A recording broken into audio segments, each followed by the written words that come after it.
Hello everyone, this is Mengjia, greeting from Shanghai, China.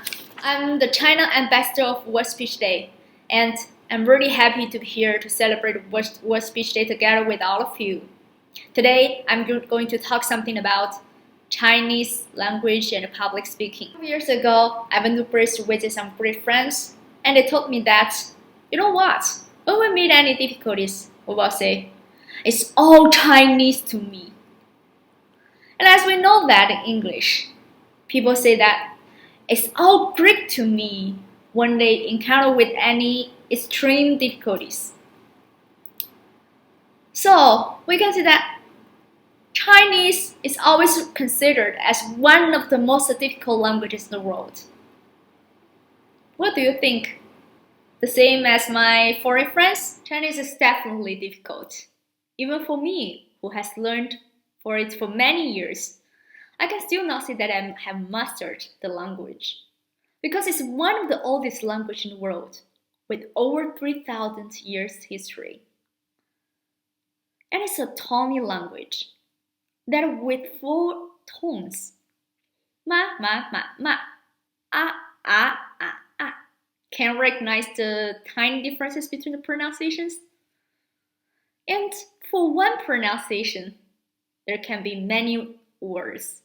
And for one word, there can be many meanings behind it. And it's a very unique language that it is the only extant pictographic language in the world. And what's more, there are over 100 dialects in China. For example, I came from the northeast China, but I have stayed here in Shanghai for many years, but I can still not understand the local language. However, what if I say that in Chinese there are no articles, no verb inflections, word conjugations, and no plurals? We don't have the difference between a boy and a boys, girl and girls, one boy, two boy, one girl, two girl. When I was learning Italian word, I have to remember at least 24 words for one verb because it has to change according to the tense and the subjects. But in Chinese, you don't have this kind of difficulty. And subject, one verb, and object, then came to a sentence, and you can communicate. And when it came to the writing, just like you are drawing. Remember that Chinese is kind of picture language. So, easier? Actually, not such kind of difficult, right? The oldest language with the most people speak it. I believe that it is one of the most beautiful language in the world. That you have to learn something about it. So, let's just start it with what I'm going to say.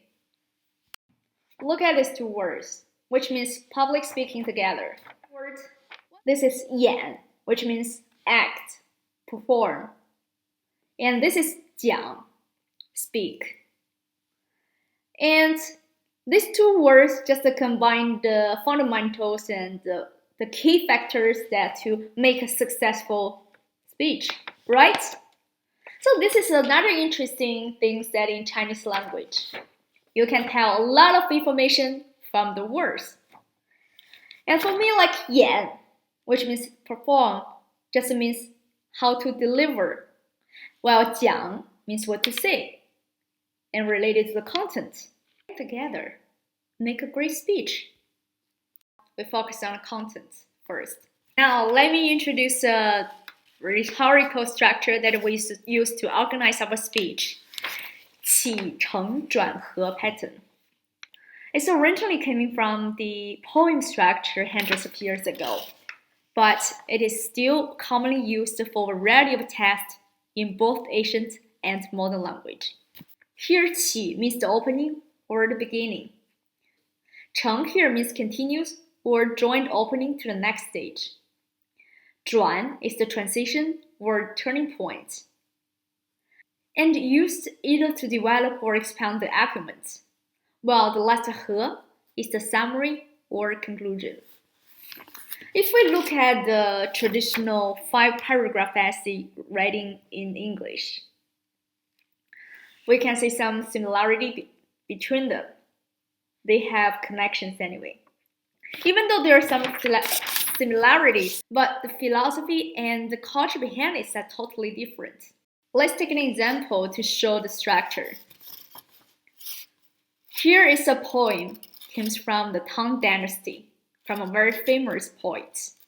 At the front of my bed, moonlight shines. This is the first beginning part. Qi. I think there is frost on the ground. This is Cheng. Raising my head, I look at the moon. 转, translation. Lowering my head, I think of home. This last part, 和, the conclusion is he is missing his home.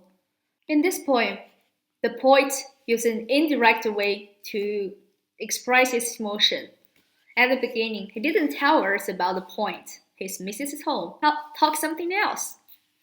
It is a very typical Chinese style. For Chinese people, the way that we are thinking is like a sparrow.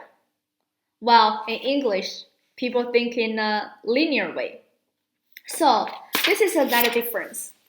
In English, people always get to the point at the very beginning, maybe the first sentence for the first graph or even the article to get to the point. And then everything is just around the point and then step by step make the conclusion. Direct way is a typical Chinese style. But that doesn't mean that we always use indirect way instead of direct way. It also all depends on the audience and the targets of the speech. If you want to persuade someone at higher level than you or lower level than you, it's totally different. Remember the old culture and the philosophy of Chinese. The philosophy from Confucius has influenced us for thousands of years. Also the yin-yang balance or persuasion. And you're talking with a person with a lot of power, which means it's hot. So you have to use the soft way, which is yin. There is another difference between the English and the Chinese language and speech. Chinese emphasizes more on the meaning, which is parotactic, while English emphasizes on the form or the structure more, which is hypotactic. For example, in Chinese, we use much less connection devices to connect the clauses, but more on the inner logic to understand it. While in English, people use a lot of connection devices like the conjunctions as, therefore, if, because, etc. Let's take some example. The first sentence, if he does come today, I will come to him directly tomorrow. In Chinese, we don't have if. The second, because she is not honest, I can't trust her. In the Chinese sentence, we don't have the word because. And the third, we don't have the word, the wall. So sometimes we don't use the conjunctions and also sometimes the subject or objects, but we also can have the same meaning. The difference is that I just mentioned are just a small part of it. Actually, this is not a matter of a language, but a matter of culture. However, as the economic globalization, as the humanity came together, as it developed technology, we became closer and closer, and the cultures influence each other and integrate. So we will feel less and less different when we are thinking, when we are talking, when we're communicating, and even doing things. At last, I would like to read a poem that we just talked about at the beginning in Chinese. 床前明月光，疑是地上霜。举头望明月，低头思故乡。Is it beautiful? Do you think that it's just like music with the rhythm? It's because, what do you notice? The last syllables of 3 words are the same. This is another very interesting part of Chinese language. By matching the last syllables, you can get the rhythm and make the tone harmony. Thank you.